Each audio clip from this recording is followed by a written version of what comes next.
to the Anglophone Crisis. Maybe they are talking on dialogue, they are talking on maybe ceasefire, they are talking on maybe the Anglophones or the country coming together, let there be peace, and so on. And this time I started with you, Mr. Gentile. This time I want to go to Mr. Solomon. If you look at the All Anglophone General Conference has been in silence for some time because it wasn't approved by the administration. Instead of the conference, we saw another conference in Yaoundé that people are criticizing today. But some other people say it is bearing fruits. But this time the leaders have come and given some communique. What's your take about that? I didn't read the communique, sincerely, because in my heart of hearts, I feel like the AGC has become a distraction to the real solutions to this crisis. When I saw it online, I didn't have really the intention of reading. We've had trust in this very particular body. When it came up, and I saw the people behind the AGC, I endorsed it. People attacked me on a certain platform and said I was criticizing every move that aimed towards resolving the crisis. I said I'm a fan of the AGC. I made that statement on the TV platform that I'm a fan of the AGC. But today, I'm sorry to say that I saw the communique from the AGC and I didn't bother to read. Because at the end of the day, they carried our aspiration. We gave them all the moral support that they could get. And they suddenly disappeared. And they started endorsing some things that had nothing to do with conflict resolution. They gave more than 400 points to the Prime Minister and to the President. They gave all these points, while government took those points and slept on them. Instead of them pressurizing the government, the leader of the AGC went ahead and was endorsing some kind of things that had nothing to do with the solutions to the crisis. And so at the end of the day, you begin to ask yourself, where does Cardinal Tumi stand as far as this crisis is concerned? They partook in the Yaoundé dialogue. Yeah, I'm not saying, what was the result of the dialogue today? We are 1 year after the so-called dialogue, which I don't even see as dialogue. I call it a sympathy and party seminar on decentralization. That's what took place. You cannot be having a dialogue with your friends. Dialogue means that you sit with the person you are fighting with and talk and ask them, why do you want to create this state? What is wrong with Cameroon? That is the beginning of dialogue. Dialogue doesn't mean that you call somebody, that you and I share the same ideology of one indivisible Cameroon, and you call me, we sit down and discuss, and you call that dialogue. That's not dialogue. And when you see the leaders of the AGC endorsing such things that don't look like a dialogue, and then they come back and they are sending another communique, I just feel like pissed up with the hypocrisy that we find ourselves in this country. I'm sorry to say, but this is pure hypocrisy. We need to come back to reality in life and begin to ask ourselves sincere questions about the consistency of our thoughts. If our thoughts are not consistent, people tend to lose confidence in us. Okay. And that is what is happening to the AGC today. People are losing confidence in the AGC because they are not consistent in their thoughts. I think it's been 1 year that they've gone silent. They've practically been saying nothing at all after the major national dialogue, whereas they had the momentum. Despite the fact that the government was fighting the AGC, even the separatists were fighting the AGC, but the real people who understood what the AGC stood for were there to support them. And all of a sudden they disappeared and came back from nowhere, issuing a communique asking for the leaders to be released. It is good, because I heard something like that. It is good what they said, but for them to be released, let there be dialogue. Guns should be put down. All this thing. The truth is that people have lost confidence in the AGC, just like we were talking about traditional rulers. What is pushing away traditional rulers out of their communities is because people have lost trust in them, and that legitimacy is lost. Now, the legitimacy that the AGC enjoyed in the yesteryears is no longer there. And so what do? They need to re-strategize. Don't you think that the obstacle they faced is a problem? The obstacles they face is the problem. Maybe no approval from the SGO that it should be held, and maybe they didn't want them to come out. These movements, both movements in the world have always faced the same problem that the AGC has faced. It's not the first movement that has come out, and because there are entrepreneurs of war, and they don't want you to tamper with their war business. And so whenever you come out with a solution to a conflict, the entrepreneurs of war will want to fight you. That was what was happening. And so the AGC, instead of turning around and endorsing, because the AGC's leader went as far as endorsing things from parties to a conflict that had nothing at all to do with the reality. And so by so doing, they've lost their legitimacy. We've seen the Honorable Cardinal that we heard in so much high extent in this country, gone to the extent of being used by the powers that be. And so when you're being used by the powers that be, an honorable man of that nature, that people held to high esteem, when you're being used by the powers that be, you become a mouthpiece of the powers that be, and you send out messages that have nothing to do with the reality on the ground, and you come back the next day and ask the same people to trust you, it becomes very difficult. And now he is standing behind, he's standing again with the AGC to ask government some difficult things that the government will not do. Why? Because they have romanced themselves to the extent that they feel like that formality is no longer there. Mr. Gentle, some people say they have asked for things that other people have been asking for 1,001 times, and the government has not succumbed to it. Maybe they just wanted to be heard after a very long time.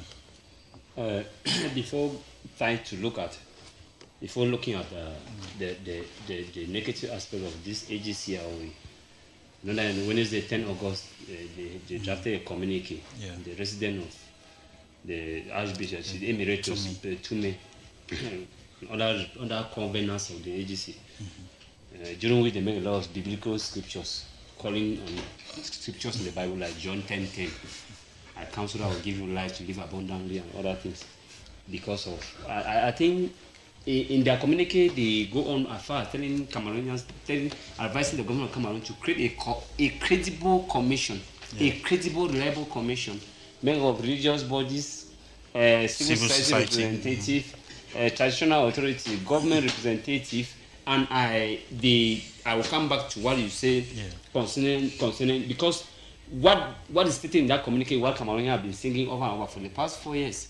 In the communique, they pleaded with the government of Cameroon that the first thing is that the government of Cameroon should make sure that all the separatist leaders,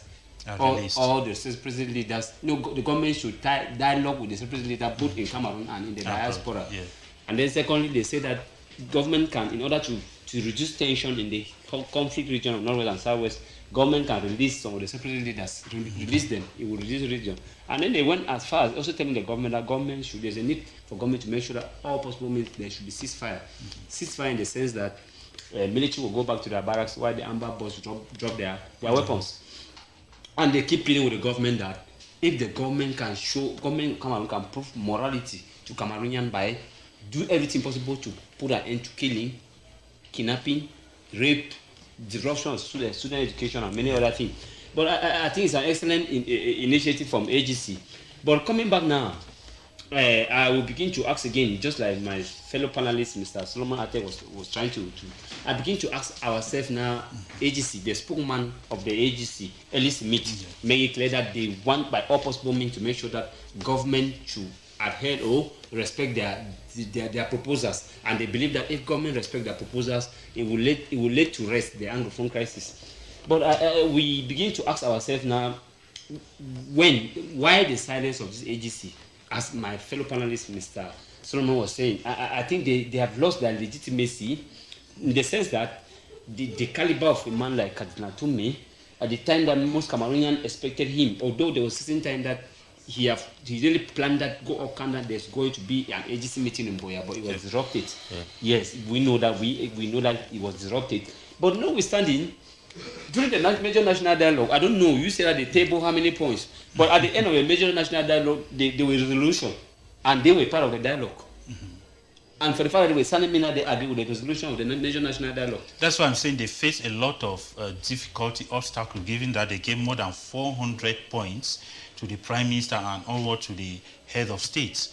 But those things, is like it has been kept in the drawers. No, but Kevin, they wanted to hold the Anglophone conference. It wasn't approved. And so what were they supposed to do? Mr. Moderator, but their participants the participants, and for the fact they remain silent after the resolutions were adopted, means that they were part of it. There's one South African bishop, Archbishop Desmond Tutu, who says that silence to injustice is being part of injustice. Mm-hmm. For the fact that after the resolutions of the major national dialogue, they participated. Mm-hmm. At least Emil was there. Kazina Atuma himself was there. Other covenants were there in the major national dialogue. And at the end of the dialogue, they remain silent. I believe that maybe they remain silent with the hopes that at the end of the dialogue, that what the so-called special status will put an end to the crisis.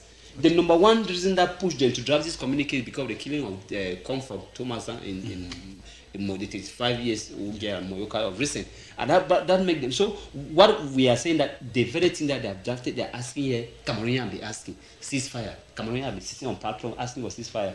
The release of Saperaties Fighters, Cameroonian be asking. So I begin to ask myself now, what is their special in their own communique that will influence the government of Cameroon to yield to their demand? Okay. What is special in their own case? Let me come to Pope Bertrand.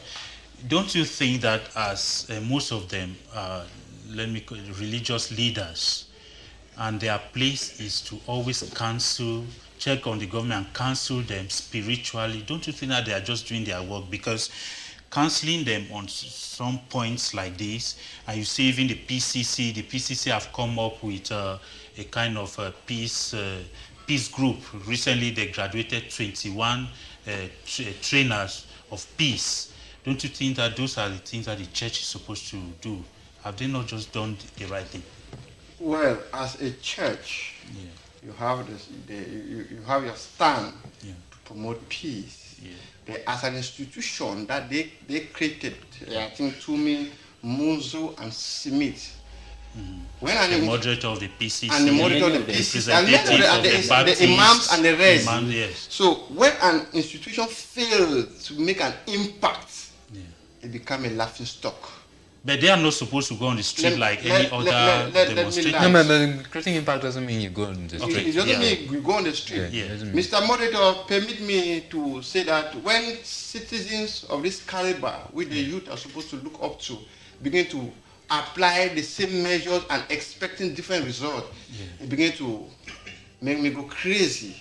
Because I don't want to go into history, because as far as history is concerned, Mr. Gentle will give us history. I want to remind you of the greediness and self-centeredness of some of the errors in our political life in Cameroon. Okay. Let me tell you about February 2014. With the reunification celebration. That was when we started making mistakes, because the ceremonious part of it was very colorful, but what impact did it make? These administrators in Yaoundé had a very lofty constitution which would have made an impact of analyzing that where have we come from and where are we going, which was the 1996 constitution. But they kept it in their private coffers in Yaoundé or in the museum in the National Assembly and came here empty-handed. 2 years after, the Anglophone community picked the script of that reunification celebration, went to the table, and after marking, that was when the Federalists stood up and said, we are going back to our brother the Unionists, to tell them that our brother the Unionists, there is a problem. But the Unionists could not contend because their interest is with the central government. So what did they do? They arrested the Federalists and locked them up. That was where the secessionists came in. And when the secessionists came, they hijacked the whole scenario. So that was when it became tense. That is to tell you that had it been the reunification celebration made an impact, 2 years after of these Anglophones wouldn't have been rioting. Okay. But because it fails, that was what led to the major national dialogue. And before that, this caliber of persons that we respect, like I told you before on this platform, are Catholic Christian by orientation and do I say from birth. The name Pope was given to me by an Italian doctor in the manner in which I was conceived. So that is to tell you that we respect these persons, but they have failed us in several occasions. Maybe our viewers... Let me finish, Mr. Moderator. Yes. They came out at first strongly. Don't forget that I think now is AGC. We have had AGC1, AGC2, and this is the third. that they were bound to hold. That is to tell you that the previous ones have failed for greedy and self-centered motives. And okay, they came up with a third one and let it go because of this same greedy nature that they have, self-centeredness, bank account flooded and stuff like that. Mr. Moderator, they went in to say release all, dialogue, ceasefire, no condition, and they went into a dialogue, a major national dialogue in Yaoundé with preconditions. Why they did not say that if there are conditions, we are not going in? Because of self-centeredness, greed, errors, and failures. Maybe they wanted to show that they are people of peace. Let so me tell you, they should if I'm not mistaken, be some of them were at the head of some missions, commissions yes, in that dialogue. They created different commissions. Mr. Pope, if they boycotted that conference, don't you think that as people are talking here, some of these people need to be neutral? If they boycotted that conference, it would have shown that they are not neutral.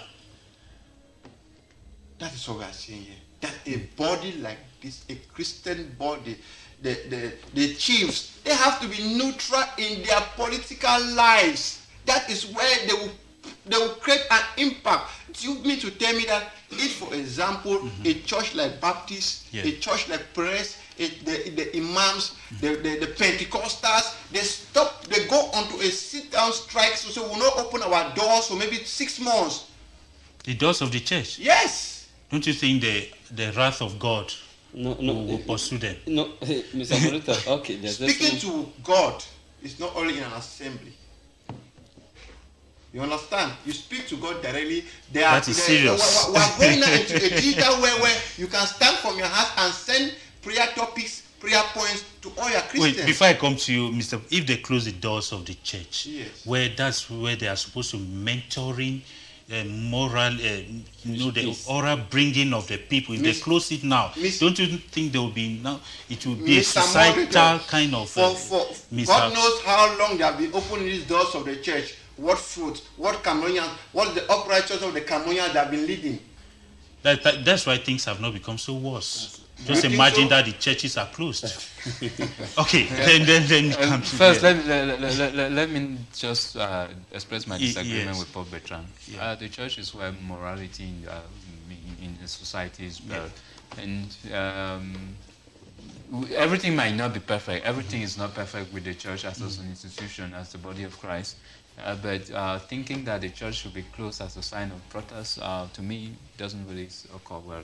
Because we need that spiritual fellowship. We need to continue building, because the Bible urges us to be together as that body of Christ. And so it's really difficult to imagine that the church can close its doors. We saw that during the COVID-19 period, when it was difficult. When at the peak of COVID-19, I'm speaking as if COVID-19 has ended. It's not ended. At the peak of COVID-19, you couldn't find people abstain from church service because people urge that spiritual upliftment. That moment of spiritual upliftment is very important. So when people stay away from it, it becomes difficult. Away from that topic, I equally heard you talk about if the AGC boycotted the national dialogue, they will be seen as not being neutral. I want to say that there are moments where mediators boycott and they go out of a mediation process. When the rules and regulations of mediation are not respected, the mediator has every right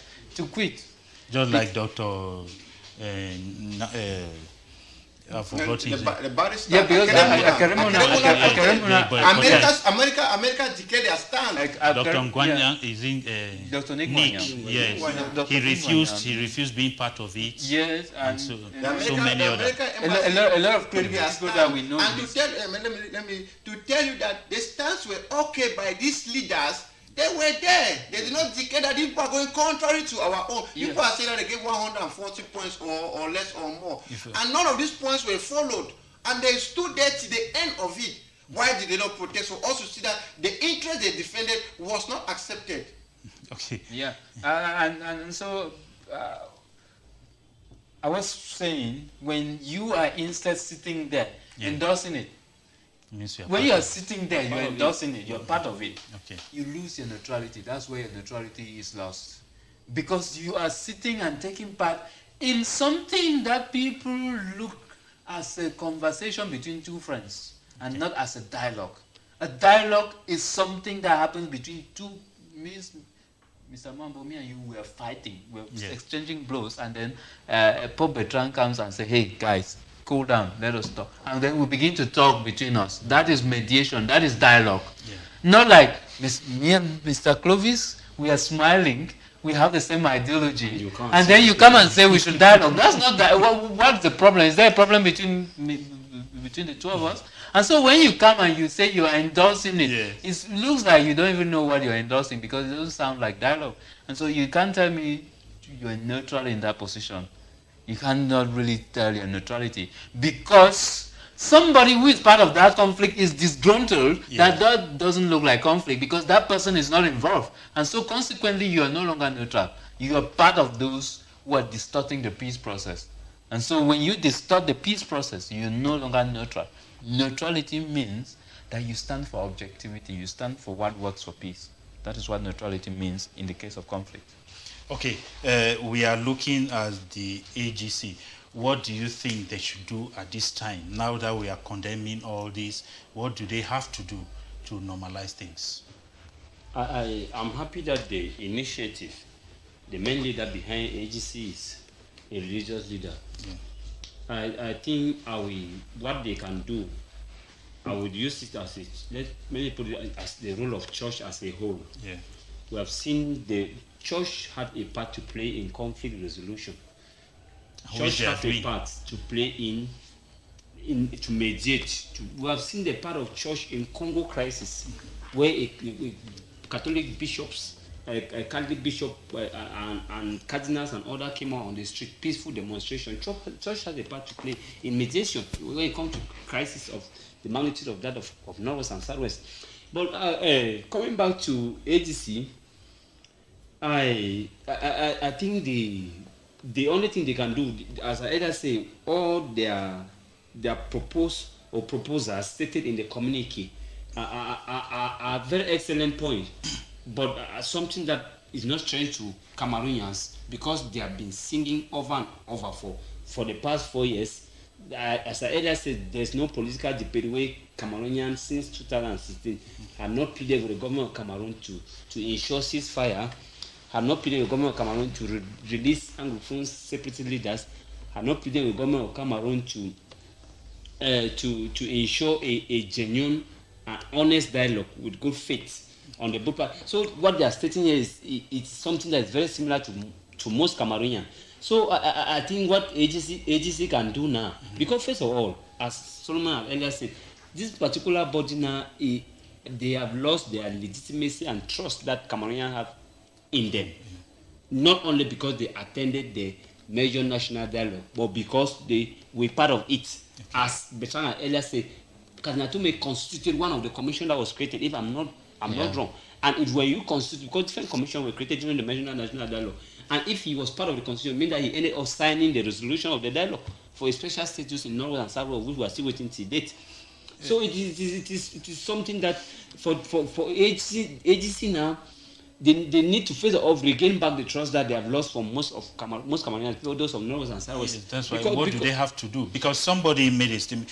Because what I would wish to look at is, if you look at, let me say, a country like Mali, what the religious leaders did, the Islamic leaders, and maybe some other countries, and looking at that of Cameroon. So are you saying that the religious leaders here should behave like that of Mali, whereby they stood and maybe they were so authoritative in it? I was just saying that we have seen cases in Congo. Yeah. In DR Congo, there was serious crisis in DR Congo that the people who ended up the conflict with the church, religious authority, bishops and cardinals and other Catholic bodies that did peaceful peace demonstration. Because when we talk of demonstration, it's not all about violence. Peaceful demonstration continually can do something. So, but when the case of Cameroon, as I earlier said, when it comes to the crisis in Cameroon, honestly, we are not saying that AGC alone can stand to put an end to this crisis. Okay. AGC is just a part of putting an end, and not a whole about putting an end. I keep saying that the number one actor to end Anglophone crisis is the government of Cameroon. and not the AGC. AGC is just a part. Number one actor, I still repeat it, the best man that can put an organogram to end Anglophone crisis is the government of Cameroon, to call for an honest, sincere dialogue. I was saying somewhere that when I say honest, sincere dialogue, I'm not condemning the first dialogue. It was honest and it was sincere, but we need a more honest and sincere dialogue. Poor Bertrand, what should the AGC do at this time? Because the AGC, we look up to the religious leaders a lot. You see, because they are like the moralists of the society. So, what do you expect that they should do at this time? One, to get back their respect, to become who we looked at them, and maybe to solve this crisis. What are you supposed to do? Well, as a child, when I was growing up, I used to read my grandfather's newspapers. Yeah. So, rest in peace, Mullah CJV Benda Kange. I want to say here that I read through an article when they said the law of homosexuality was supposed to be passed in Cameroon. And this same Cardinal Toumi rallied his Christians that were good to go to the street. I cannot really tell how that story ended. But I think I'm not really that lost on that story. Yeah. So, that is to tell you that, firstly, on that communique, it is said that the government will create a commission. Okay. You see, in politics and in politics, when a government creates a commission, it means it wants to delay that process. Okay. When the government creates a commission, it means the government has the intention of delaying that particular process. Don't you think that that's a mentorship of Cameroon? In other country, commissions work and do perfect Mr. things. Moderator, That's why I said in Cameroon. you have given me Yes. the floor. Yes, please. So, if the cardinal had that initiative many years ago, Yeah. why can he not call it and the rest of the cabinet members or the AGC members, cabinet members, and say that we are going for a sit-down strike in our churches? It is either everybody come to church in black, or we'll sit outside of our door, of our church doors, and organize mass, everybody sitting on the floor, to create an awareness that even the church is pissed off. Before the numerous points that they sent to the Prime Minister for rectification, the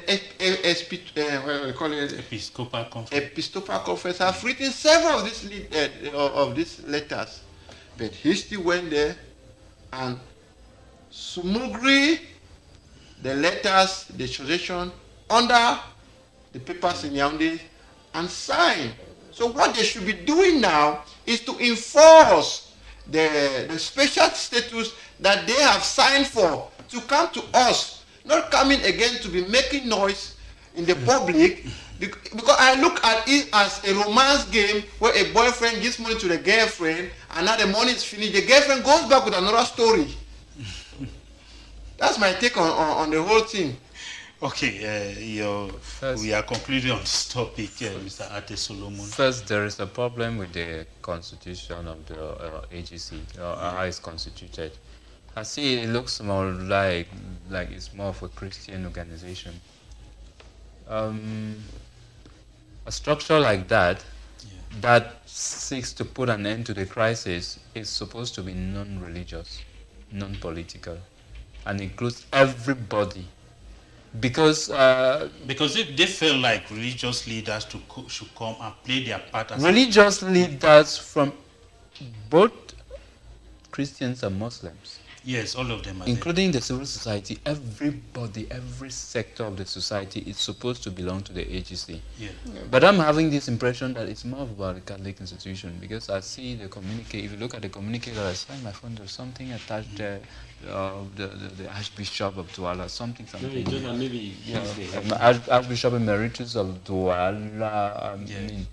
I really think that the Catholic connotation behind it poses a lot of problems to other people who would like to join and who are not Catholic faithfuls. Or if you look at the who Catholic Church, who are not Christians. Yeah. And so for us to have a neutral body that encompasses everybody, we are supposed to do everything possible to take every religious connotation out of it. I've seen my brother Pope Bertrand even talking about asking Christians to go on strike. We should be saying that we should ask Cameroonians to take actions for peace. I'm not talking about, mind you, I'm not against Christianity. I'm a Christian, I'm a believer. Yeah. What I'm saying is this: everybody is involved in the society, both Christians and non-Christians. And so when an institution like that is coming up, that institution should make sure that every religious connotation that seems to dominate over its ideology should disappear, for the sake of cohesion in that movement itself. Because if there is no cohesion in that movement itself, its sustainability will not be there. The durability of that movement will no longer be there. And so we cannot create a movement with religious connotations highly attached to it, and we use that to solve a political problem that involves everybody in the community. It's going to pose a lot of problems. Are we saying that the churches, the religious groups have been wasting their time? I'm not saying that they've been wasting their time. It can be piloted by religious leaders. Yeah. But the religious connotation of it should not dominate. Okay. That's what I'm talking about. The religious connotation of it should not dominate. Like I read those documents, I see the religious connotations really dominating. They should not dominate. Okay. So that everybody, whether you believe in God or not, as long as you are part of the society, you should belong. Whether you belong to the Christian faith or not, as long as you're part of the society, you should belong. Whether you belong to the Catholic Church or not, as long as you're part of the society, you should belong. I remember the Baptist Secretary General boycotted the session one. I don't know if he's back into the commission. At the same time, I don't know whether it was because of that reason. And so you may want to look at it critically, and you realize that it is not unconnected to that, to the fact that there is a certain Catholicism that is dominated on it.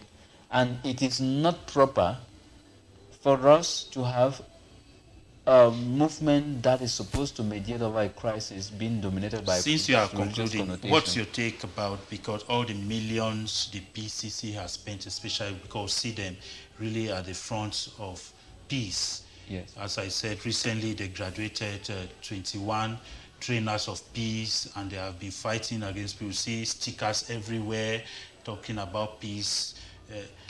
Do you see it very... what they have been doing? Has it been bearing fruit?